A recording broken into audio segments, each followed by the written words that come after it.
So again, Ann mentioned we're going to keep things very informal, and that's definitely the way I want it to be. So if there's questions, raise your hand mid-sentence. I'll make sure that you're answered, because really what this is about is kind of getting this education and getting this information out there. As Ann mentioned, that we are one of the few centers in the area that have this technology available, and we think that we're offering things to our patients that other people are not, and certainly we feel it's a great benefit. So what we want is this information to be disseminated and get it out there. So feel free to ask away. So let's kind of give an overview of what I'm going to be talking about today. So I'll talk a little bit about knee anatomy. Again, we're focusing on the knee. Now this system does work on the hip as well, but that's going to be kind of a separate talk that would be at a later date with Dr. Stewart, who's been kind of heading that up. But I'll be talking about knee anatomy, basically the arthritic conditions that affect the knee, so the reason that people have joint replacements. We'll talk about ideal candidates for knee replacements, and specifically, of course, the robotic system. And then we'll talk a little bit about the outcomes of robotic and just knee replacements in general. And then certainly we'll have time at the end for any questions, and again, feel free to interrupt. So when you talk about anatomy of the knee, really what we're going to be mainly focusing on is the cartilage surfaces, okay? So the smooth, white, shiny stuff on the end of your bones. So when you look at this picture here, we're talking about this surface here, the end of the femur, and then the top right here, the tibia. What's not shown here is the kneecap or the patella, and the undersurface of that is also covered by cartilage. So you can have any combination of those areas become affected by arthritis. And really kind of we'll delve into what that means in a little bit, but really it's kind of have an idea of what the shape of a knee is on the inside. So really, what is arthritis? It's just kind of a wastebasket term. Arthritis just means inflammation of any two joints, any two bones that come together and articulate. So there's multiple types of arthritis. The most common is good old-fashioned osteoarthritis or wear and tear. So a vast majority of arthritic conditions we come across are osteoarthritis. There are inflammatory arthritises as well, and there's a whole host of them: rheumatoid, psoriatic, lupus. The list goes on, and those are more mediated by inflammation, often autoimmune problems where the body's attacking its own joints. And a lot of those are treated initially by medicine, but as time goes along, they erode and damage the joints as well. And then lastly, there's post-traumatic. So people that have either a fracture that goes into the joint, or they have damage to the cartilage itself, or sometimes a meniscal damage. Those can all lead to wear and kind of premature wear. And a lot of times when we see younger patients with arthritis, that's kind of what we're dealing with, is a post-traumatic condition. So this is kind of a normal x-ray of a knee, an AP x-ray of a knee. So again, here's femur. You can see the little circle right there. That's the kneecap. Tibia down here. Nice little joint space. And what that is, of course, it's not air sitting there. That's the cartilage. So when an x-ray looks, it can pick up the bone, but the cartilage is there, and it looks like a gap, and that's what you want, nice healthy gaps. But as life goes on, eventually you get x-rays that look like this, okay, which is not so pretty. So you see a very classic looking osteoarthritis. Now this is actually pretty severe. As you see, there's erosion down in the bone, irregular surfaces. But really that's what osteoarthritis is that you get the wearing down of the cartilage surfaces, then you get the, quote, bone on bone, the grinding away that happens. And people get the very classic symptoms of stiffness, pain, decreased range of motion.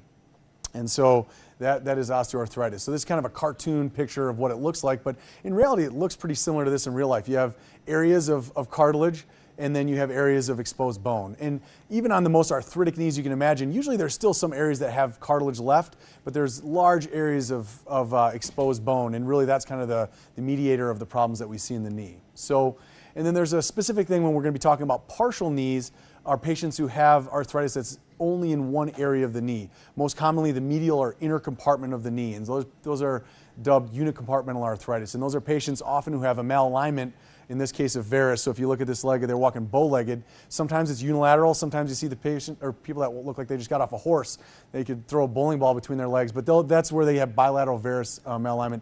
And their x-ray is going to look very classical like this. Well preserved on one side, bone on the other. Okay, and those are patients that may be candidates for partial knee replacement, which we'll talk about as well. So, when you have patients who you're talking to or seeing them for the first time, or patients, just kind of out in the community talking to people, they often ask, like, when am I ready for a knee replacement? And really the first thing is you have to understand what you're treating. So do you actually have arthritis? There's a lot of different reasons a knee can hurt. Meniscal tears, ligamentous instability, a lot of different things that can be going on. So you want to make sure you're dealing with one of those arthritic conditions we're talking about. And if you are, then you need to step in with non-operative measures, okay? So kind of the mainstay of those include anti-inflammatories, bracing, modification of activity, physical therapy, and then injections. And really injections, there's a whole host of different types. The classic corticosteroid or cortisone injection, those are powerful anti-inflammatories you put in the knee. There's hyaluronic acid, which are the quote-unquote lubricating type injections, or rooster comb. And then there's PRP and stem cell, which are kind of more newer technologies that are coming out, often not covered by insurance, so it's out of pocket. So patients aren't always as willing to shell out the cash because those can be quite expensive. But there are some early literature saying that that may be an option for patients. But really, all of these things, what you're trying to do is kick the can down the road. And that's what you want to do because you want to avoid having a knee replacement as long as you can. But at some point, patients will fail that. And no matter what you do, they continue to be symptomatic. And again, those symptoms are stiffness, pain, decreased range of motion, dysfunction, patients that are walking around with limps and limits their activity level. And so those are the people that you start talking to.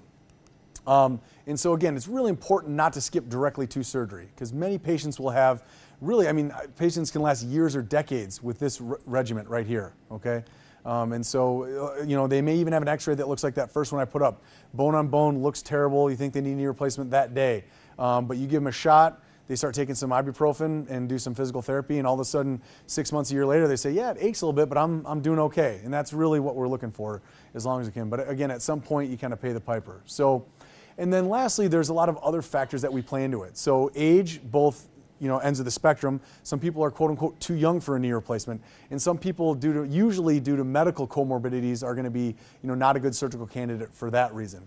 Addition, as people get heavier, that puts more stress on the knee, and that can play a role in whether or not they're well suited for it. And then again, like I mentioned, health issues. Another important one is patient demands and expectations. And a lot of times people, when they talk about a knee replacement, they think they're getting a new knee. Well, it's new out of the package, but it's not your own knee. And so it's not necessarily going to behave exactly like your old knee did. And so it's important that patients understand that when you go into it, what are you getting into? And it's important that the surgeon and the patient are talking apples to apples, because there's nothing worse than a patient who gets, after the surgery and says, well, wait a minute, I thought my knee was going to feel like it did when I was 20. It's like, that's probably not exactly what we're going to be dealing with. So kind of having the matching of expectations and outcomes.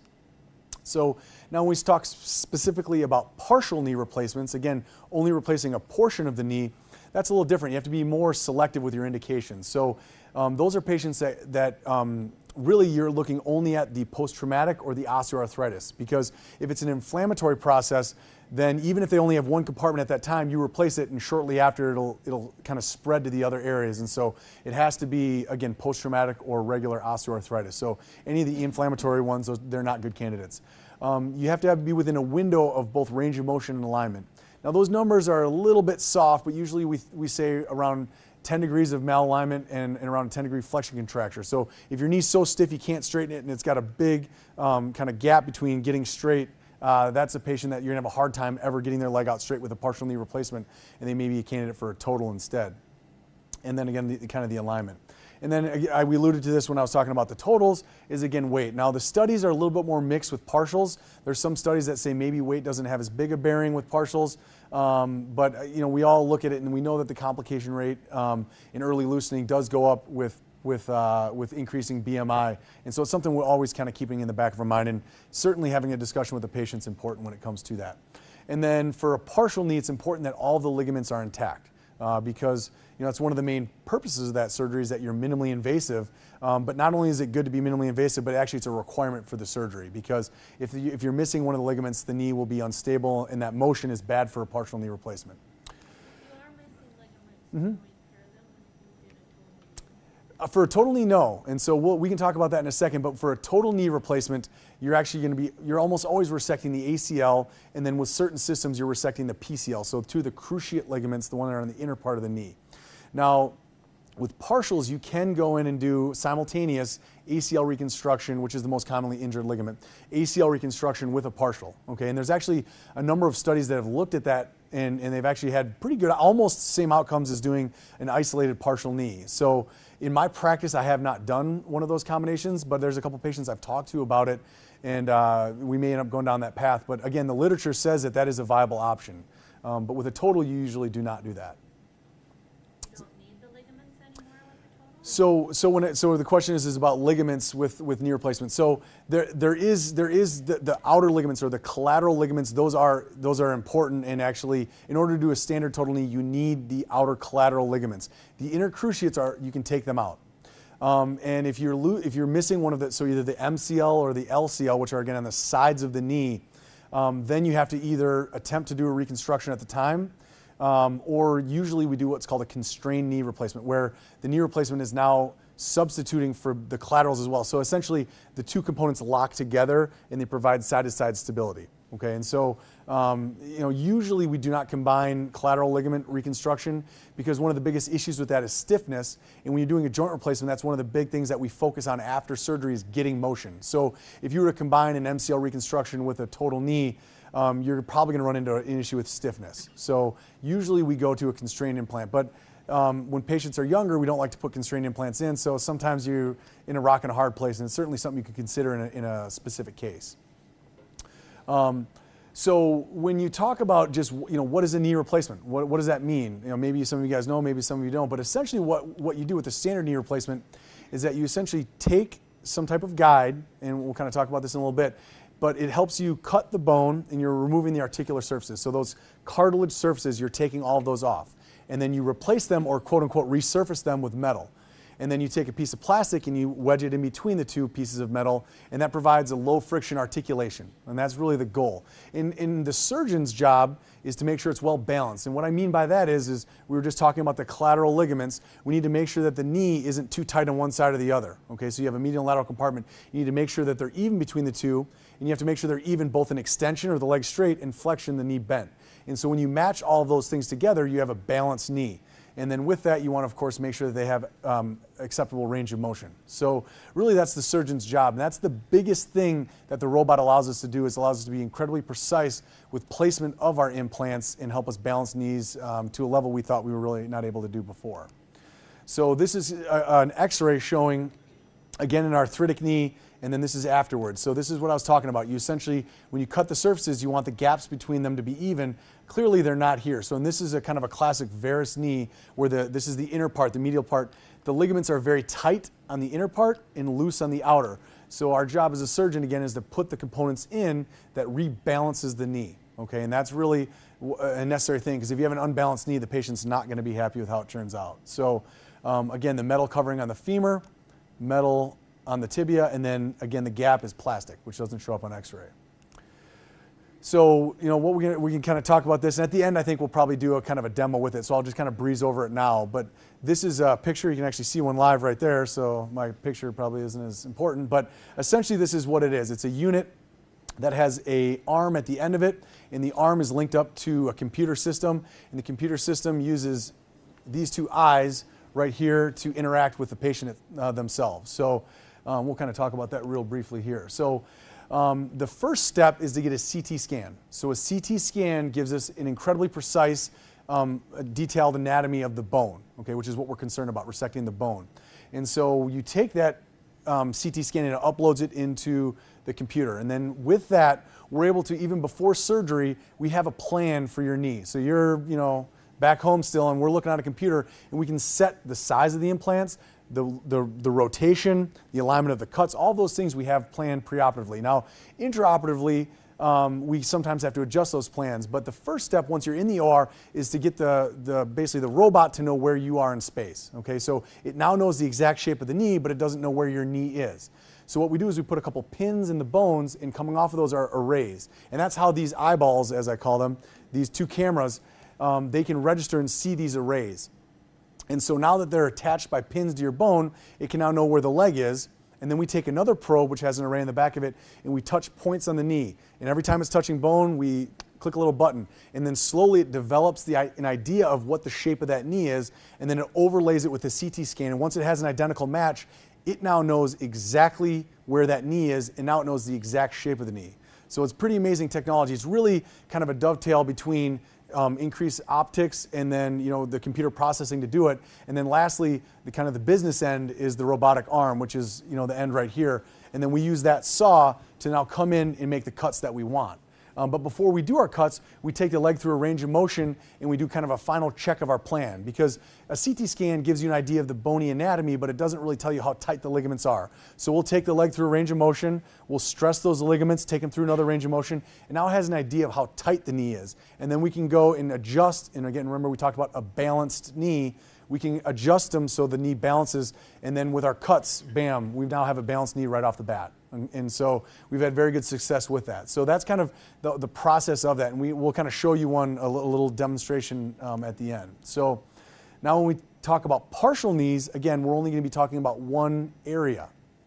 And so in this, here's an x-ray again showing normal joint space, bone on bone.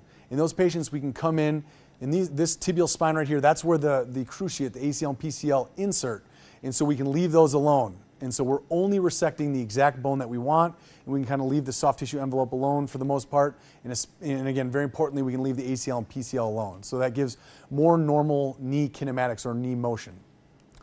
And so in the end, the robot is the same, except instead of having a saw, it has a burr. So we come in, instead of a saw cutting, we use a burr to resect or mill out the exact location of the bone that we want, and everything else we're able to leave in place.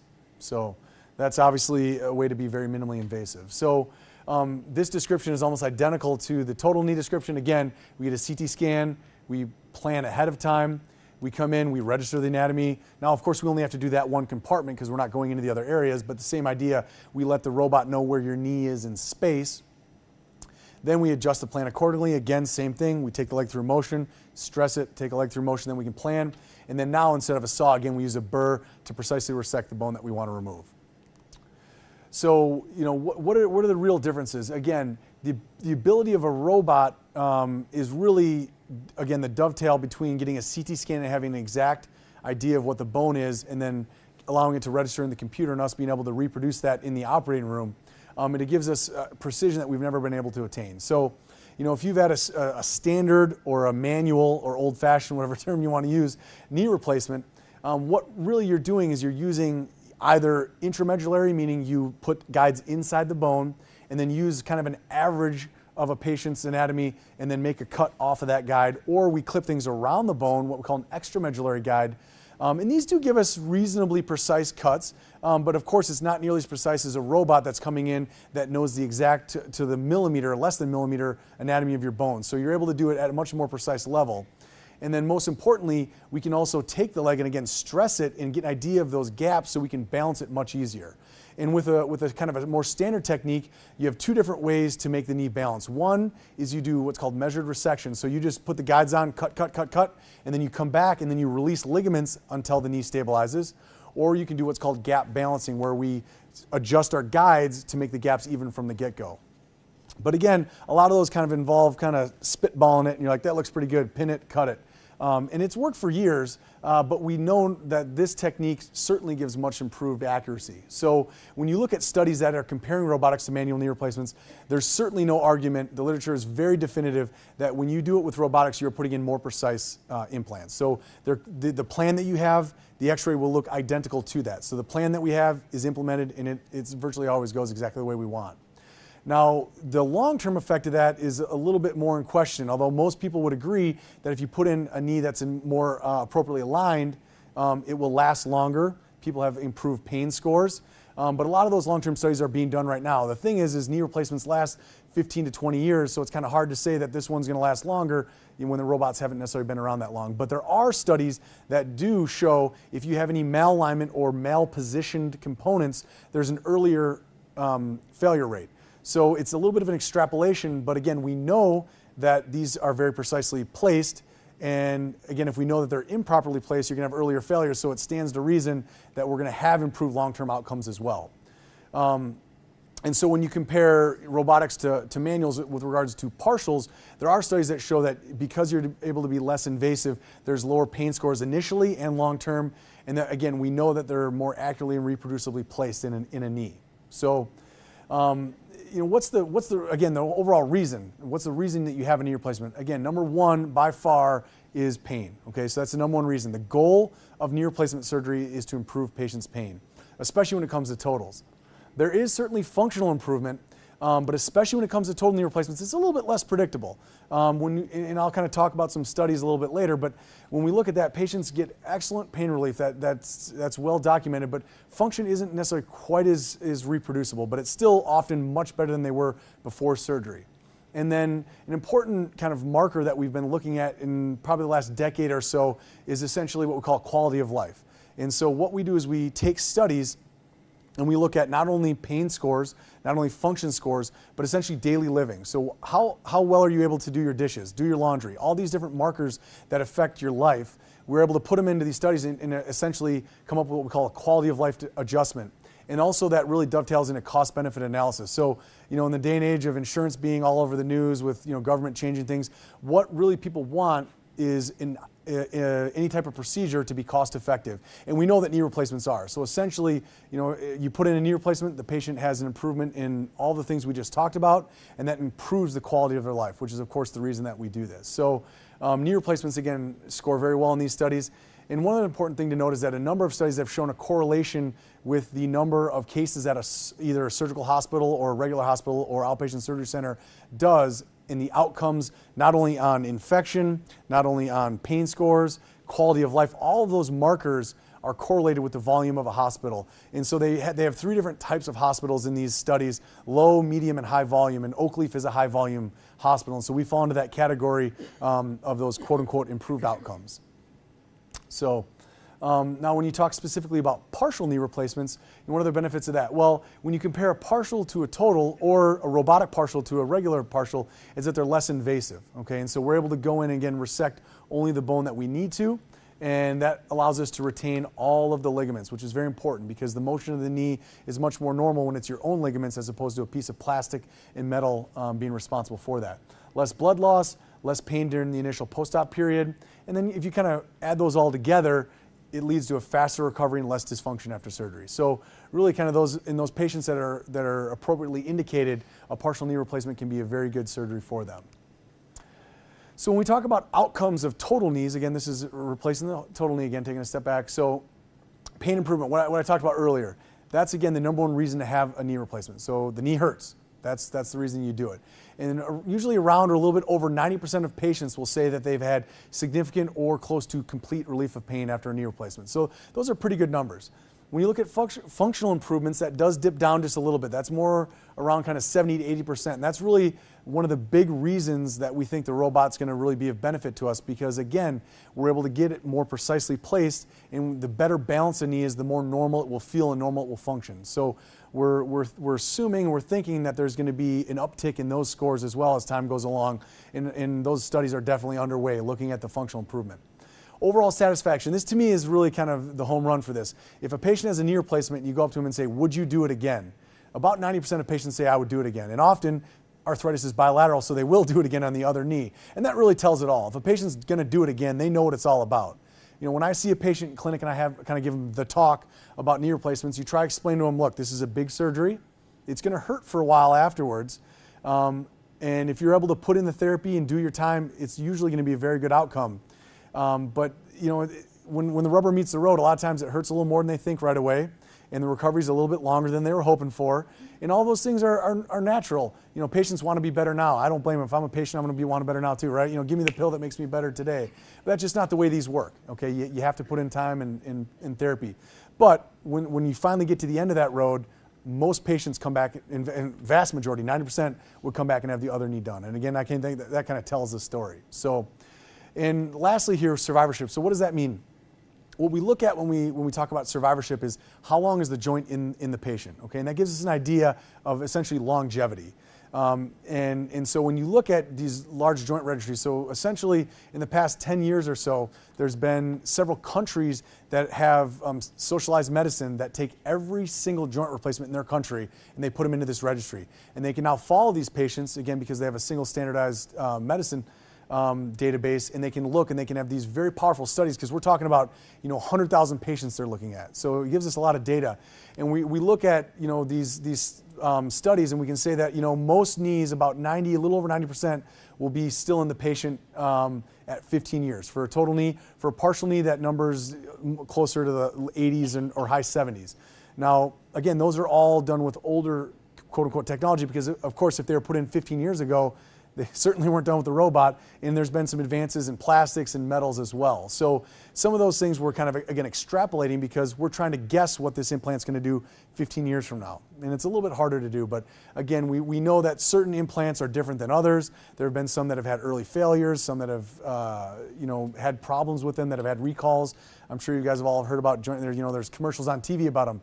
And those usually are in the hip, but certainly there's been issues in the knee in the past as well. So, it's important what implant you're putting in. And the system that this uses, Stryker Triathlon, has been around for a long time, has an incredible track record. And in fact, a number of these joint registry data are showing Triathlon as one of the highest scoring knees. So it's important to know what's going in your body. So, and now when we talk about outcomes of partial knees, when you compare, or when you look at partial knees as a whole, if you compare it to a total knee, superior pain and function scores, shorter hospitalizations, lower complication readmission rates, less blood loss, those are all good. What I did mention, remember the survivorship, partials don't tend to last quite as long. And it's a complex topic. There's a lot of reasons that can happen.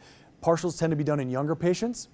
If people are having pain with a partial, what's the next step? Well, you take it out and put a total in.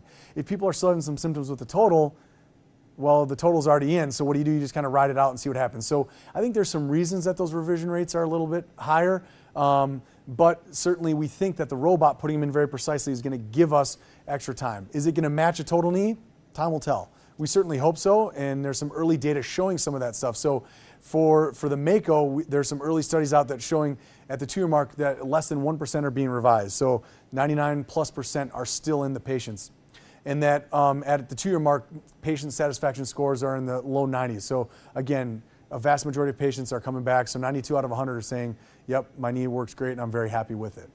So in summary, when we talk about patients that have arthritis and they meet surgical indications and again have failed non-operative measures, they may be a good candidate for a knee replacement. Again, it's a long discussion and something that you need to think about very carefully. But again, we talked about the outcomes. They can be very promising. So they provide mainly pain relief and then improvement of quality of life. Those are really the goals of surgery, and certainly the literature bears out that that's indeed what happens in most patients.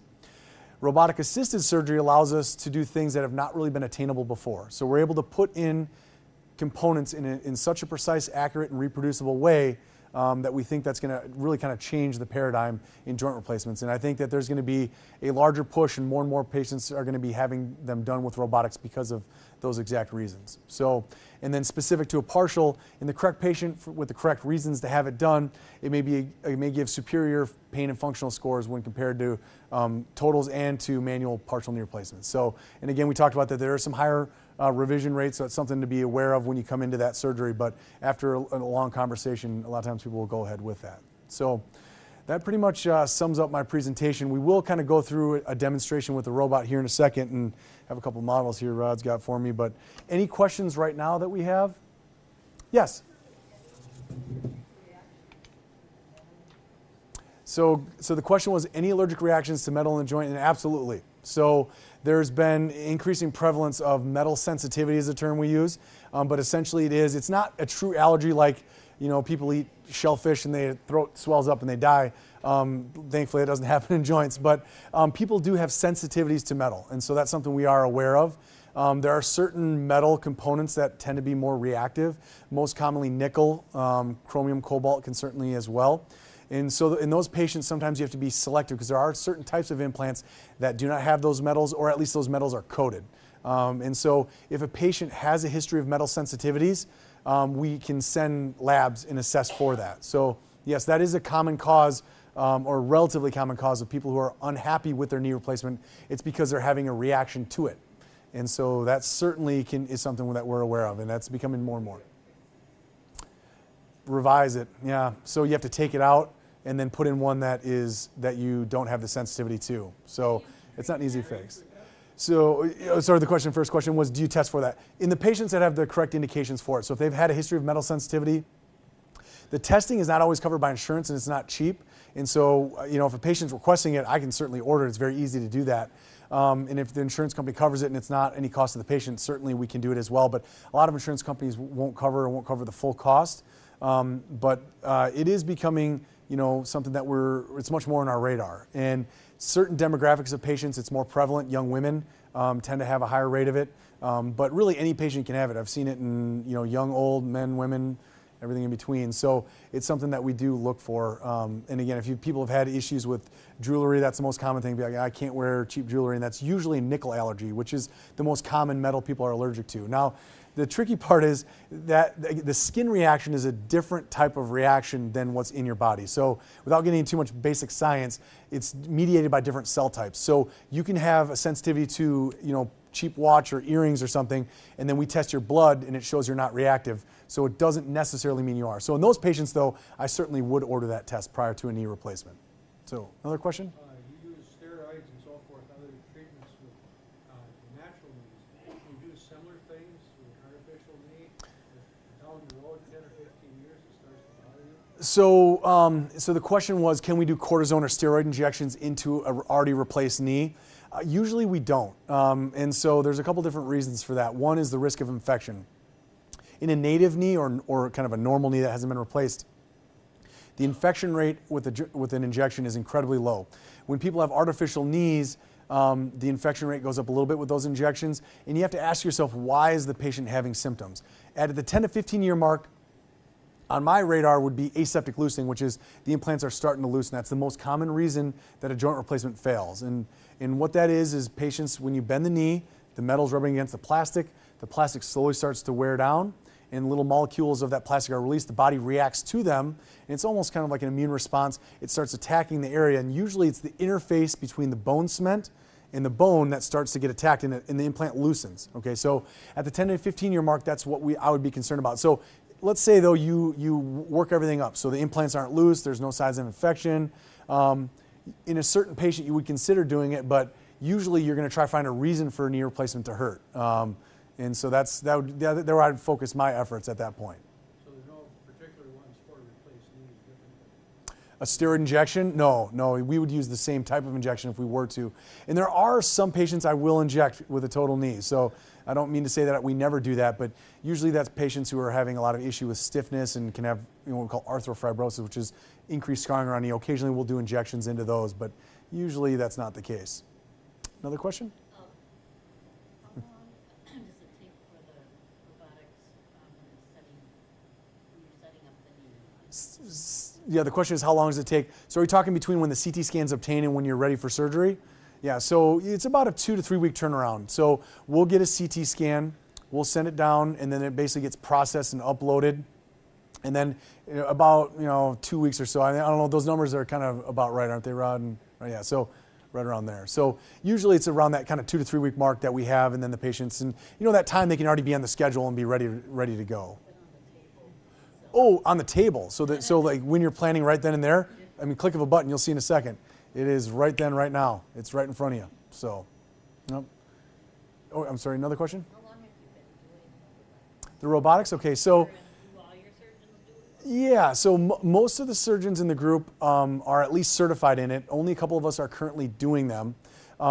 Robotics is kind of a bigger thing. So the robotic total knee application has not been around for very long. Okay, so now partial knees I've been doing since my residency. So I've been doing them for 7, 8 years. Been doing partials, and we've had the robot here since June or July, something like that, of last year. So we've been doing those, and we've had certainly promising results with those. And so the transition from a partial to a total is really actually not as difficult as it might seem. That you're switching from a burr to a blade, but the idea is the same between doing a partial and a total. And so it's been out there for longer than that, but our center has only been doing it for a little bit.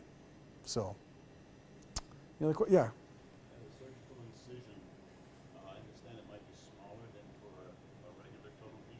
So we can, and so why? The reason for that is we don't need to have as much exposure around the knee because we don't have to do as much releasing of ligaments and then registration of points around the knee. We're able to get all of our landmarks from inside the knee right there. So we put that probe I talked about that basically registers the knee. We're able to do it very closely in that area. So the overall incision length I think would probably be a little bit smaller. I don't think it'd be dramatically smaller. Now with partials, it is dramatically smaller, but That's because you're not having to open up the whole knee. So the incision, I think, would probably be on average a little bit smaller, but not dramatically so between. And then we sometimes do have to make little poke holes for those pins I talked about. So often patients will have 2 little pokes in the thigh and down on the lower shin that the robot adds. Now, we can do them in through the surgical wound, and so sometimes we do that, but it's kind of a complex topic, but we can sometimes do that, and I have done that actually. How many poke holes are you talking about? Two in the thigh, 2 in the shin. Now, if we do them inside the incision, those are never going to be seen. Those are just in the bone. So they're essentially these pins that we put in, and of course, when the pin's linked to the bone, it's very rigid, and then attached to those pins is that array I had alluded to, and that array is how the robot can see with the eyes, again, can see where the leg is.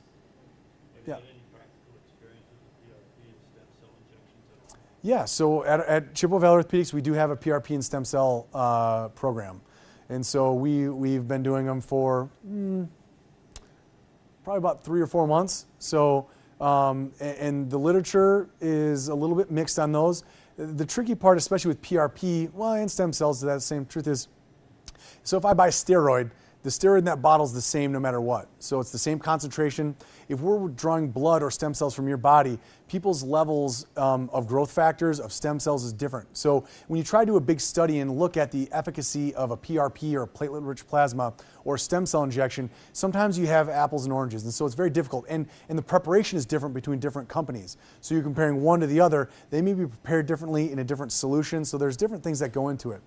But we have seen that some of the early studies have shown that they are fairly effective in treating arthritis. Now, one important distinction in patients that I do stem cell injections on, I have a very, very frank discussion with them.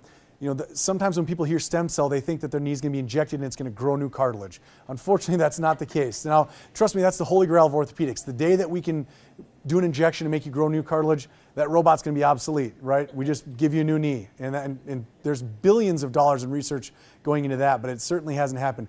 A stem cell is what it's going to do is it's going to basically modulate the inflammation around the knee. And so all of those non-operative things, what you're trying to do is decrease the inflammation, whether that's with PRP, stem cell, or steroid. The goal is the same. With the more biologic things like PRP and stem cells, those injections tend to last longer because it's a biologic thing that has longer lasting effects as opposed to a steroid injection that's in there for 4 to 6 weeks and then the body breaks it down and it's gone. Now the effects can last longer than that, but it's only has a kind of a short life. So, yeah. What circumstances would you not inject PRP or stem cell dependent on, say, what X-ray looks like? X-ray looks like. So the question was, what patients would be essentially what patients would be a candidate for a PRP or stem cell? Really, there's really no patient that you wouldn't do it. I mean, certainly the more advanced the arthritis, it doesn't matter the kind of injection, whether it's stem cell, steroid, all of those are probably going to be a little less effective. When a patient has severe arthritis, just the inflammation's built up higher, it's harder to push it back down. So I would have a frank discussion with the patient. Look, we can give this a shot, pun intended, but we're not sure how it's going to work. And the real tricky thing is when you're looking at PRP and stem cells, very few insurance companies cover them. So you're looking at an out-of-pocket cost. And then, you know, patients are a little more reluctant then when they're opening up their wallet and shelling out the cash for the injection when, again, there's no intervention that's 100% effective. And so when a patient's paid $1,000 out of pocket and the injection doesn't work, they tend to be a little unhappy. And so that's something that we talk about ahead of time. So, How yes. long is recovery? So between when you're talking about a total versus a partial, total. So the recovery, patients are going to be walking that same exact day. So you have the surgery, that day you're walking. So you're already going to be up and moving, but it's going to be sore and stiff. So usually there's that kind of different tiers to recovery when it comes to a joint replacement. So kind of that first wave of significant pain usually lasts anywhere from 3 to 4 days, maybe a week or so. And then people kind of get over that first hump.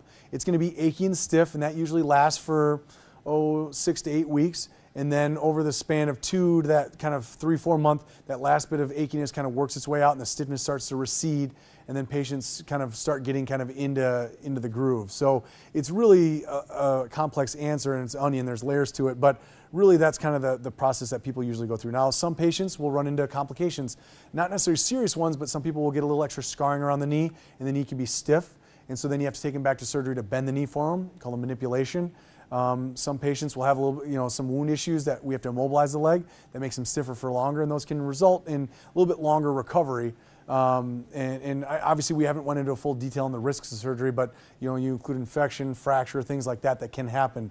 Luckily they're pretty darn uncommon, but certainly we can see them. So that's kind of, I'd say, about an average that patients see. The full recovery for a knee replacement, patients see improvement year plus. So, I mean, we're talking 12 months later, they're still seeing incremental gains. Now, it's not like a straight line. It's more like they do a lot of recovery at first, and then it just kind of tapers out. So that last bit of discomfort, that last bit of motion will come over time. Yes? So question is range of motion and kneeling. Okay, so partial knee replacements are much more predictable. Patients will have usually almost symmetric range of motion after a partial knee replacement even. So, and that's pretty darn good. Now, a total knee replacement, unfortunately, they rarely get that deep flexion that people, normally a knee can bend, 125 to 135 degrees. With a knee replacement, if you're usually shooting for about 120 to 125, if they can get there, that we consider that a pretty good success. Now, functionally, if you can bend your knee to 120, 125 degrees, you're not really going to notice an issue. Kneeling is a little different. The problem is that the surgery is done through the front of the knee, and that's a partial, total, whatever. Whenever patients have a big scar in the front of the knee, that sometimes inhibits the ability to heal. To kneel. And that once you get that healing, some patients are able to do it. Some patients are able to kneel. It's just hard to predict that. And so when patients ask me, will I be able to kneel? I say maybe, which is not exactly a great answer, but it is. I mean, some patients, now partials it's more predictable. Most of those patients are able to kneel, but it's not 100% either. And that, again, has to do with surgery in the front of the knee. So, question? Yeah? Do you do both knees at once? So the question is simultaneous knee replacements. The answer is yes, we do those. But there's a caveat to that. So patients have to be kind of in the right age demographic. They have to have a limited number of medical issues going on because we do know that doing simultaneous knee replacements is a much bigger stress on the body. And so there's a little bit of an increase in medical complications, so like things like heart attack and stroke, which are very serious. And then there's also a little bit of an increase in stiffness in knees because you don't have a good leg to stand on, so you can't baby it. So both knees are getting used, and people run into stiffness. So there's a little bit higher rate of having to go back and do those manipulations I had talked about. But in the right patient, we do them, yes. And that's for totals and partials. So, question? Yes? When the robot is being used for the surgery, Mm-hmm. burrowing away the bone, Mm-hmm. okay? Now, that replaces what the surgeon used to do? And, Correct. Yeah. So, with partials specifically, so two things. Good question, and we haven't really done the demo yet, but what we're doing is we're controlling the arm. Okay. So when I register the knee, and I plan the resected bone, which we'll kind of look at in the model here, the robot. I don't stand back and go have a smoke break while the robot does the surgery. The robot is under my control. So I take that arm and I move it. It doesn't let me move out of the parameters that we've set. So when I have, again, this planned cut right across here, it doesn't let me come in sideways. It doesn't let me tip my hand up. Okay, so it controls where I go, but I'm the one pulling the trigger. I'm the one pushing the blade.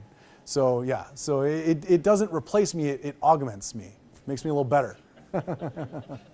So, all right. Another question? Oh, yeah, that's right. That's right. So on a total replacement, when you don't have that ACL, what Mm-hmm. is holding that bone together? Yep. So it has to do with the shape of the implant. So there's a couple things. And the biggest one is the shape of the plastic insert you put in. It's not a flat piece of plastic. If you look at it from the side, it's somewhat dished. And so that provides a little constraint anteriorly and posteriorly. And basically what we call kind of the screw home mechanism, as the knees come in extension, they kind of lock together, and that provides a little bit of stability as well. And so when you resect that, you're really kind of leaning on the shape and the geometry of the implant to take the place, because the ACL is gone. We remove it in virtually all knee replacements. Now there's some knee replacements that are out there that are ACL sparing, and so there's a couple companies that have them. They have been fraught with early complications, so it's not a lot of people are doing them, but that idea is out there and say, look, let's leave those alone. Let's just essentially do a partial on each side, and then that gives us functionally retained cruciate ligaments. But there have been issues with things cracking, the knees being stiff, and things like that. So. And how young is too young to have a knee? How young is too young to have a knee replacement? That is, I get to ask that one a lot. So how young is too young for a knee replacement? There is no answer to that. There are things, every patient's specific, okay? So when patients I see patients with post-traumatic arthritis in their 20s and 30s, right? And so you talk to them and say, look, we need to do everything we can to make this last longer, because like we talked about, the survivorship of a knee replacement is 15 to 20 years, but remember, most of those knee replacements are done in people in their 60s, 70s, 80s. Okay, so you can imagine what you did when you're 20s, probably a little different than what you're doing in your 70s, right? And so the demands you put in the knee, so it's probably going to loosen earlier. So if you put a knee replacement in someone who's 20, they're getting it revised at 30, second revision at 37, all of a sudden you're running out of options, and then you're going to end up having to do a fusion or an amputation of the leg. So that's why we really caution patients, look, don't have a knee replacement too soon. But once patients start getting into the 30s, 40s, 50s, I mean, we have those discussions with people. Look, you understand that we put this knee replacement in, it has a lifespan, okay? The day I put it in, it's in the best condition it's ever gonna be in, right? It's not like your body doesn't have the ability to regenerate. So, we want to delay it as long as possible. But if they understand the risks, and some patients have such severe dysfunction that they're not able to go on living life, those are patients that you will do them. And there are certain, people have like juvenile rheumatoid arthritis. They're severely crippled by the time they're in their 20s and 30s.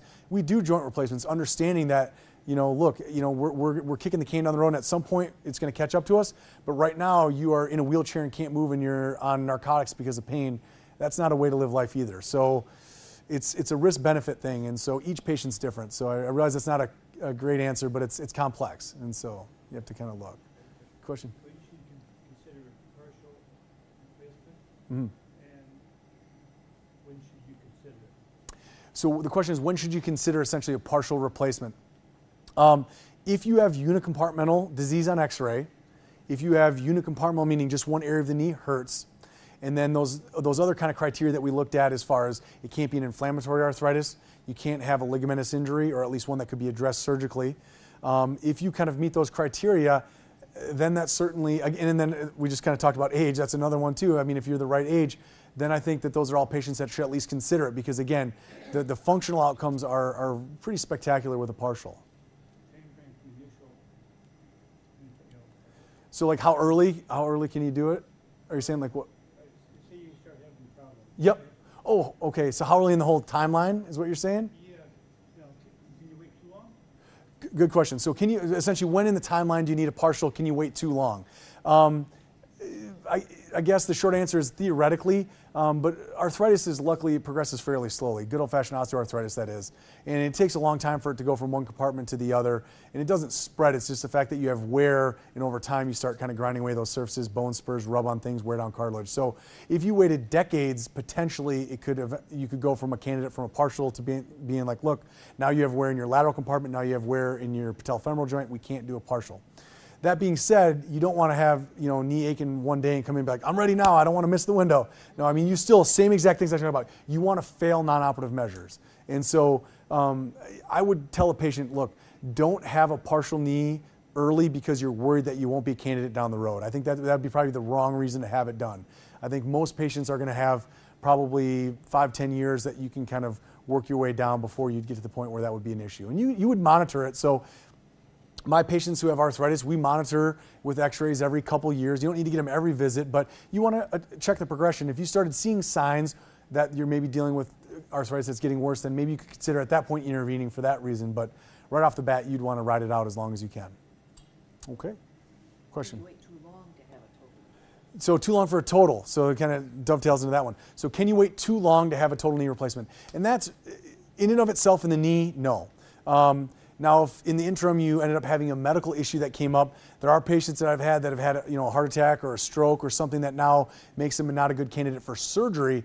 But the arthritis in the knee, it's really, you can't get to the point where you're too advanced to have a knee replacement. Now, you might make the job very difficult for the surgeon, because sometimes it's not just a simple cut. Sometimes we have to do, these additional things, stemming, augments, constrained components. Those are all things that we have to do that will make a knee and again balance it correctly and replace all the parts that we take out. But a surgeon can do that. So it's really, the answer is not really. So, in the back? What are they doing for professional athletes if they're able to go back out and perform? Yeah, so with joint replacements or just in general? In general, yeah. So the question is, how are people recovering so fast? Well, I think there's probably a couple things. When you look at kind of the change in paradigm where patients take physical therapy and recovery much more seriously, we're able to advance that much further. So, I mean, when you're taking a look at, I mean, you name it, any soft tissue procedure, ACL reconstructions, rotator cuff repairs, things like that, we are a little more aggressive with therapy than we used to be 15, 20 years ago. And so patients are recovering sooner. And I think therapy is a big one. I mean, surgeries are similar, but there's definitely technological advances as well that go into it. I think you could argue that maybe some of those athletes are getting special medicines. By that I mean like HGH and stuff like that, but we don't routinely give those out. But I think there's probably a multifactorial answer to that. But it probably has to do with therapy, nutrition, and then advances in technology. So, another question? Yes, go ahead. How many weeks of actual physical therapy going to the therapist are there after? The knee. So the question is, how long do you go to therapy after a knee? And again, I guess your questions I never answer well. It's variable. So with partials, I've seen people that only go to therapy for maybe 2 or 3 weeks.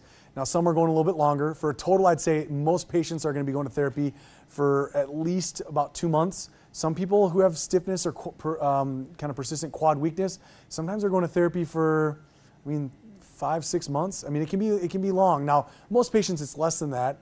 But everyone kind of responds differently to a surgery and recovers differently. So it's kind of a wide spectrum. Yes, another question. Are patients given exercises to do before knee or hip surgery? Yeah. So the question is there exercise before? So prehab we call it. That's actually an interesting area of research, and I think we understand more that the looser and that you can keep a knee and the stronger, the easier surgery is going to be and the quicker recovery. So we certainly do recommend that to our patients. The tricky part is insurance companies are really starting to crack down on physical therapy, and often patients will have an X number of visits per year.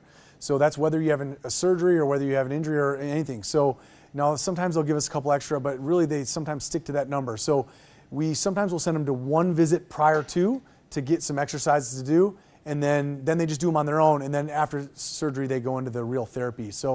But absolutely, I mean, I'm a strong believer in keeping joints as loose as they can and building up the muscles around them, because there's no doubt that'll help them. A lot of outcomes of surgery have a good correlation with pre-surgery conditions. So the stiffness of a knee. So the stiffer a knee is, the more stiff it is after surgery.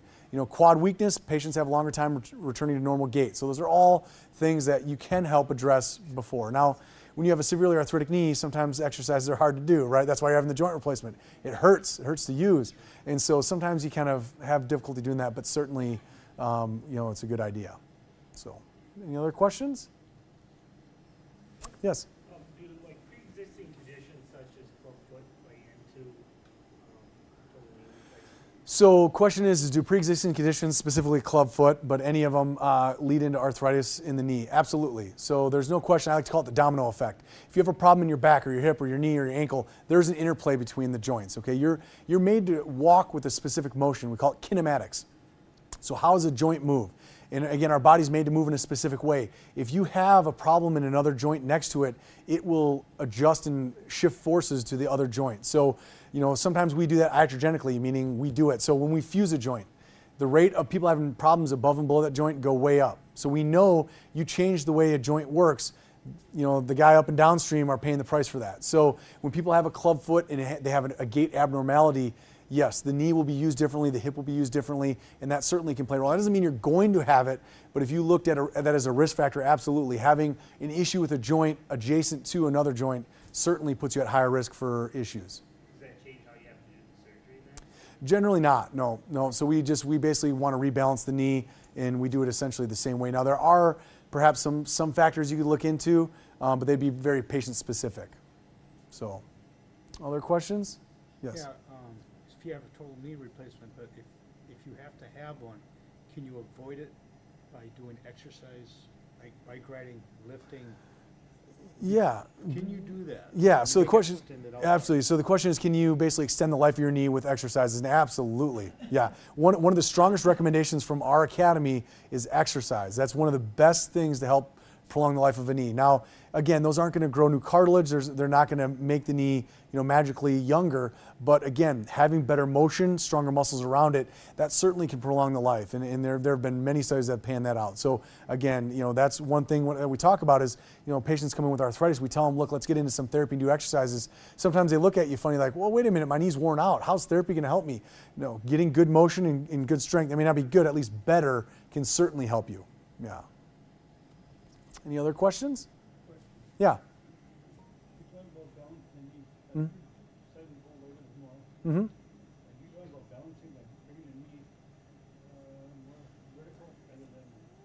Yep, absolutely. So the question was essentially about balancing knees. If a patient's bow-legged or what we call varus or knock knee, we call valgus, do we straighten the leg out with surgery? And absolutely, that's exactly what I'm talking about. So you want to have a certain parameter that the knee is in. So we know from studies that joints last longer when they're appropriately aligned. And so we do take patients who are bow-legged and straighten them out a little bit. Now, we don't want to necessarily bring them all the way back into straight. Sometimes we leave them in a little bit of either bow-leggedness or knock knee, depending on where they were before, because it's not just the bone, it's again the ligaments around the knee that you have to take into account. So it's a combination of bony cuts and soft tissues, and those kind of work together to get you a balanced knee.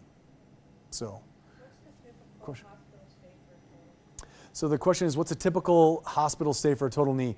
Here at OakLeaf, I would say a significant number of our patients are leaving post-op day 1, and then some are staying at 2. And now people are going to go to rehab following a joint replacement. Often Medicare mandates they stay to 3 days. So the answer can be 1, 2, or 3 is most. Now, if there's any bumps in the road, as they say, after a knee replacement, so some people have issues with pain, some people have nausea, medical conditions come up. Sometimes that can prolong it, but I'd say most patients are 1 to 2, occasionally 3. Do they always go to rehab? No, it's very, very patient dependent. So, it's a complex question that you have to ask yourself. That's the social network around you, people to help you, your own level of function after a knee replacement. So some patients come in with kind of plan A, plan B. Say, I'm going to go home unless I'm kind of struggling. And they get there and they're like, you know what, I don't think I'm good to go home. And then bam, we get them over to rehab. So you can kind of make that decision as you go. Any other questions? No? All right. So let's kind of go through a little demonstration. So again, we'll kind of go back to the beginning, so showing kind of a case planning. So when you have a patient, again, this is an image of the CT scan. So preoperatively, you'll have had this CT scan obtained, and now they upload, and this is, again, the specific shape of, if it's you on the table, your knee. Okay, and so we're able to go through that and look for any specific deformities or any abnormalities in the bone that we may need to kind of take into consideration. So, we're just kind of scrolling through, looking at the knee. Again, here's the femur, here's the tibia, and that kind of gives us an idea, a very precise map of the anatomy. So we can head to the next section. So a combination. So when we upload the CT and we put that into the system, that's done on their end. So we obtain the CT, we give it to them, they put it in the computer, and then we work with them. So we'll give them, say, okay, let's rotate the component, let's do whatever. They're the ones clicking on the screen. Now, you can actually have, I think, a sterile thing over the top of this and touch it yourself, but I usually just kind of give them instructions on what to do. And we see the reps in the room, yep, we're working with them. So, and so then again, now this is kind of more of a cartoonized, if you will, computerized version of the joint. But again, now we're looking at what would the component look like. So when I talk about component, I'm talking about the metal that's kind of going on the end of the femur or the kind of plate that sits on top of the tibia. So we can three-dimensionally rotate these images, look every angle, and we can look for areas that maybe it doesn't look like it's fitting right, or maybe there's a bone spur that's going to be in the way, or any other thing we need to take into consideration when it comes to doing that joint replacement. So we remove them. For the most part. It depends on where they are, but generally speaking, we remove them because, number one, they can be an irritant. Number two, they often will affect the soft tissue balance because they'll push into either the MCL or LCL, those ligaments on the side, so it can affect how a knee balances. So for the most part, after we register a knee, we go in and we remove as many of the bone spurs as we can. So You don't do the CT scan until you made the determination that it needs a replacement. correct, because your knee will change. Because prior to that, if we came in and Yep. say what, we get an X-ray, we Yep, X-ray. Yep. So kind of the question is do we get CT scans? Ahead of time. How far ahead of time do we get them for a replacement? So the idea is, I mean, you have them. It doesn't have to be within weeks or even a couple months, but you certainly have a good, probably 6-month window. But as time goes along, a knee becomes more arthritic. It'll wear down. You get bigger bone spurs. It changes the anatomy. And remember, we're talking about incredible precision. So if the anatomy is changed and you go to register it, the computer's going to be like, well, this doesn't look like the knee that I was told it was going to look like. And so you wouldn't have a matching of that. So there is a little bit of a time window with it. So if people come in the first time, we do not jump right to CT. Absolutely not. A regular old good old-fashioned plain x-ray is where we start. And that gives a good idea of the arthritis that we're dealing with. Now, it's a two-dimensional picture. If you've seen an x-ray, you're looking at it on one view or the other, and we have different rotations that we can take, but it's a 2D picture. Now, this is, again, a 3D reconstruction based on a CT scan. So, but yeah, once we get to the point where we say, yep, we're going to go ahead with a robotic knee replacement, then we get the CT scan and get the ball rolling on that. So the significance of a bone spur, generally speaking, it's just an indication that you have more advanced arthritis. So it's just a sign that you have arthritis in that joint. Now, there are different areas of the body we sometimes throw out the term bone spur. So like people have them in their shoulder, bone spur in the shoulder. Well, a lot of times that's an acromial spur in the top of the shoulder or a bone spur in the bottom of their foot causing plantar fasciitis.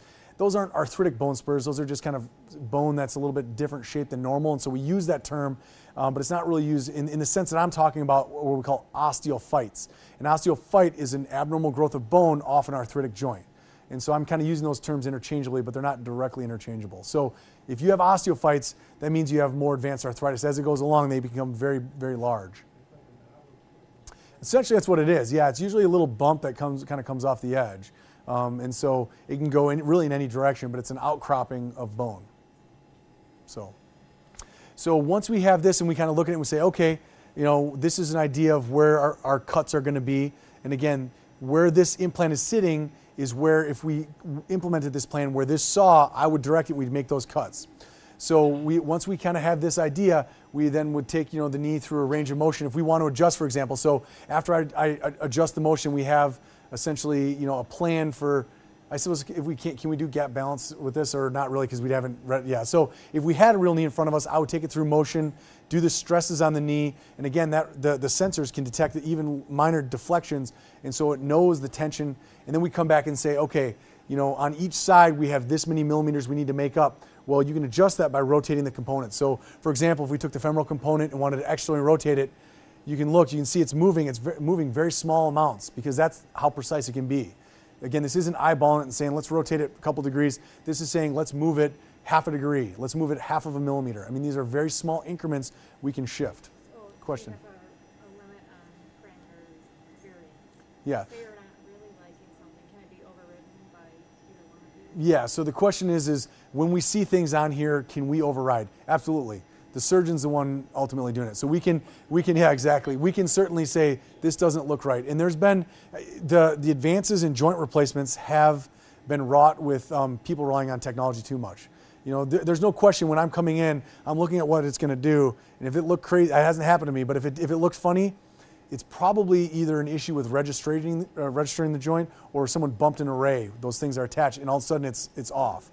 And so you definitely need to do the eyeball test. Be like, this doesn't look quite right. And that can be even with the old manual ones. I mean, I can remember in residency, one of my co-residents almost made a very poor choice on a cut. And we were looking at it, we're like, that just doesn't look right. And we stepped back and said, that would have been a bad idea to make that cut. So you always need to kind of use common sense when you're doing this. So absolutely, I have the ability to adjust this however I want. And so again, that really lets us do it. So we can go to kind of I suppose at this point, there's really no, yes. Now, you said before that they take an incision on the thigh and an incision on the hip. Now, are they like arthroscopy size? Yes, poke holes. They're essentially poke holes. They're probably even a little smaller than most scope portals. And that's the only incision you have? No. Those are for the arrays. No, that would be awesome. Let me know if you come up with a way to do that. No.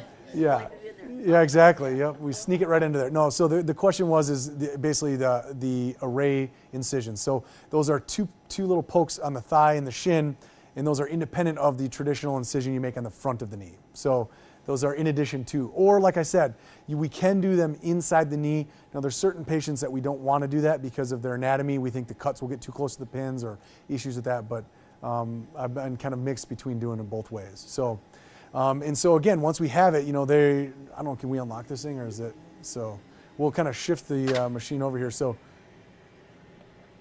this is, basically this is in my hand, and once we have it linked in, it'll basically, it looks at the array of the knee and knows exactly where it is, and then once I get into the correct place, it will lock me in place. And so I can only move in a very precise angle. Okay, so if I were to try bend it down further or try rotate it, the arm is not going to allow me to do that.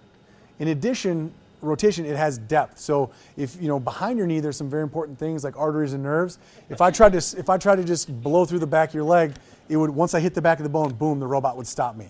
And so it has this kind of haptic field, we call it, basically this area that's the only area that allows us to work in. So it does two things: it'll stop the blade, or it'll stop me from moving it. So again, the robot's, again, not doing my job, to your question earlier. This thing is, again, allowing me to kind of lock into a plane and make that cut exactly where we want it to. So it's still surgeon controlled, surgeon directed, but it gives us tactile feedback and also kind of creates a field we cannot go outside of. So it, again, allows us to make these very precise cuts. So this would be for the total knee because this is the blade. So when I pull the trigger, it's not going to now. This oscillates back and forth. These little blades cut through the bone. And this is a very stiff blade, so it doesn't deflect at all. So a lot of bone is very hard and arthritic, and sometimes it'll deflect the blade up, but this very rigid blade cuts precisely where we want it to go. So, I'm sorry, what's that? No, that all is right in front of you. So yeah, no, most bone is actually, there's blood in it, so it doesn't fray as much as you'd think. There's not like bone dust floating around the room necessarily. But usually it's kind of more of kind of this, yeah, exactly. But there is, yeah, and we're usually irrigating the knee with fluid and then suctioning it out. So kind of those kind of remnants, because we don't want to leave those all over the field. Number one, you'd have like kind of chunks of bone inside your knee. So no, we end up taking all of those out. So another question.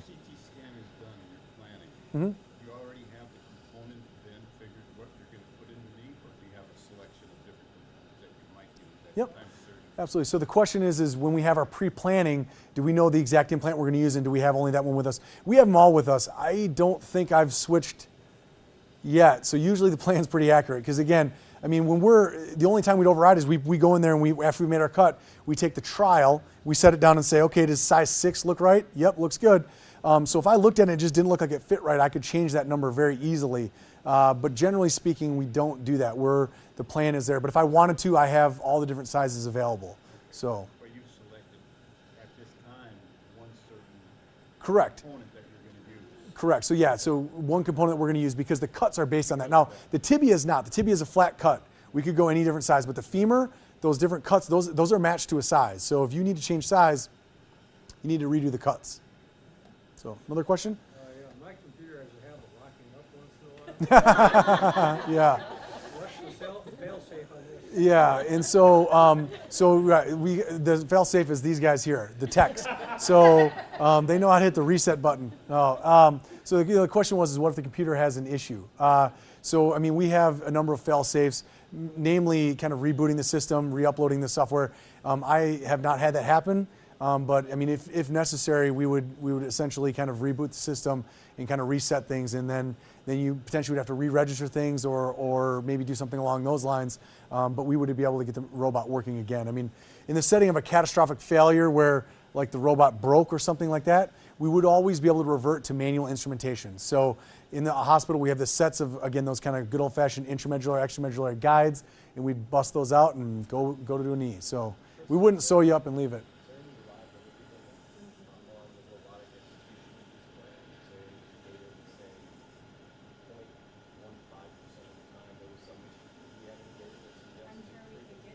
Yeah.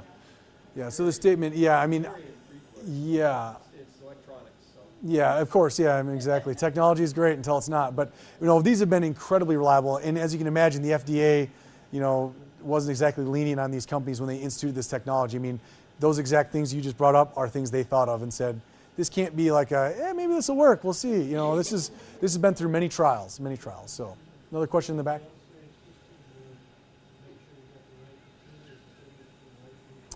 So there is, and that's when you register it. So when I take that probe, we don't have the probe up here, do we, by chance?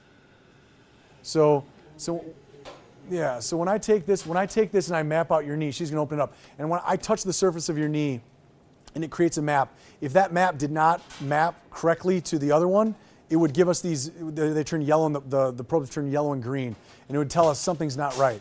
And so, again, I have not had that happen, but if that did, we would know that this is not the correct knee, and then they'd say, okay, oh wait, maybe we have the wrong patient, or something like that. So, yeah, so this, and then those are the arrays that clip on. So they basically clip on. So this array is seen by these eyes, and this tip, it knows to the micron where this thing is. And so when I touch the bone, I go all these different points. I don't know how many registration points there are. Probably usually like 40. It's 40 registration points around the knee, and then it takes those, and again, it meshes it with the CT scan. And if it's not accurate, it will not let us proceed. So that is the fail-safe right there. Yeah, no, we don't want that. No, this would actually be a fail-safe to that. If we were operating the wrong side, it would, no, obviously be a little late because we'd have the knee open, but we're pretty cautious about that here. We don't like doing that. You get publicity for the wrong reason. Really? So, all right. So with this, so the question is do people keep their kneecaps? So resurfacing kneecaps and knee replacements is a slightly controversial topic. Some surgeons do it all the time. Some surgeons never do it. The literature is a little bit mixed on it. I am fairly selective. I usually will replace it, but if a patient requests it and they don't have a lot of wear into the kneecap, we can retain it. There is an incidence of having to go back in and do it later, which is less than ideal because you have to go right back into the knee, or not right back in, but down the road. But if the patient, again, meets the right criteria, you can selectively avoid resurfacing or replacing the kneecap. So, again, dependent. Any other questions? What does this thing cost? A couple shiny nickels, I think. I don't know. Are most knee replacements titanium? Titanium. So most of them are a chromium cobalt alloy. Okay, and so they're made of a number of different metals. And so that's why when we test metals, we don't just test one. So titanium is an excellent metal we use in orthopedics a lot. But it's a little too soft for this because, this is going to be weight bearing. You can't have any deforming of the metal. You can't have any, basically, metal wearing down. And so chromium cobalt is a very hard metal and has excellent wear characteristics. And so you can get it very highly polished. And so that's the goal of every advance in knee replacements, is to get them to last longer and act more like a normal knee. And so that was kind of one of the things they figured, is that chromium cobalt works great. Now there are some companies that have some little different iterations of that, usually to address the metal sensitivity thing that we had talked about earlier. So, question. How do you attach the metal to the bone? So how do you attach the metal to the bone? There's two ways to do it. Most commonly, we cement it in. So we take a substance called polymethyl methacrylate, and it's a bone cement. So we take that and we put it on the bone, and then we put the piece of metal over the top of it, and then now those two bond together, and it usually takes about 12 to 15 minutes for that cement to harden. And so I like to tell my patients, if you were awake enough, you could walk out of the operating room because that cement is hard and it's ready to go. The other way is what we call press fit or bone ingrowth. And that's where you take, it usually has a special metal on the back that bone can grow into, and you put it in there, and then the bone grows directly into that implant. And so, there is the advantage of having that ingrowth because that's a biologic ingrowth as opposed to relying cement just going into kind of the nooks and crannies of the bone. But there are some cases of it loosening. And so we sometimes do a little bit of both. Depending on the joint and the patient, we can do either option. So You decide that beforehand? usually I will. If you're thinking about doing bone ingrowth, so the question is, do you decide ahead of time? Usually if a patient ahead of time meets criteria, we'll kind of go with that plan. If you get in there and the bone is very soft, you may choose to switch and go to a cemented prosthesis. So, question? Yeah, so this exact robot has a different attachment we can put in the end, and it can do reaming for the acetabulum. It's the same, basically the same exact thing. Yep, so hips. This thing can do partial knees, total knees, and hips. So, yep. Another question. Grades or gauges of metal that you would use? So for the implants you're talking about? Yeah, so the question is, do we do different grades of metal? They're all pretty much standard. So each company kind of has their own formulary, if you will, of their metal. And so, different companies will champion theirs as having different properties maybe. But really, they're all fairly similar, again, with the distinction of ones that are trying to address metal sensitivity. But you know, for the most part, there's not like a cheaper brand that uses like aluminum in theirs to save you a couple bucks. No, so we. So they're standard thicknesses. They're standard, yes, correct, dimensions, yeah, and that's a very important point. So the question is standard thicknesses, absolutely, because that has to do with, you know, breakage of implants. There have been companies, more so in the hip, that put cups in that were a little too thin, and they started having cups break on them, and that's a problem you don't want to be dealing with. So yeah, exactly. All metal fatigues, absolutely it will. If metal's not supported, it doesn't matter how thick it is, it will all fatigue and break, and that's not something anyone wants to deal with. All right. Composite knee replacements. So are you referring to cementing and bone ingrowth on one side? So, getting away from metal.